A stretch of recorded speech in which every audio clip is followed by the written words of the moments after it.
Senkhai Thumkhai ga mari Leinana Uttar Pradesh ta Congress leader ama Phare. Uttar Pradesh ta Congress ki District Unit President oiriba Vijay Sharma Senkhai Thumkhai ga mari Leinaba case amada Uttar Pradesh Police na Phare haire. UP ki Superintendent of Police Krishna Kumar Bisnoy na phongdorakpagi matung inna hairiba Congress District Unit ki President Vijay Sharma hairiba miyoi asina Desh Raj Singh Kauba miyoi asida lupa lakh manga pigadabani haiduna kihan khanghanduna demand tawrakpadage Desh Raj na police ta complaint ama tawraktuna Congress leader asi ngarang numidang athengbada fagatpa ngamkhibani hairi.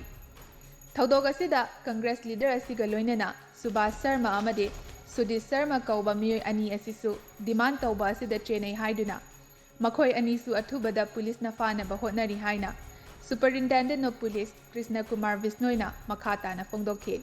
Loinana thaudog asigi matangda Congress leader Vijay Sharma gi mathakta BNS 8 ki makhada case amasu register tawkhre haire.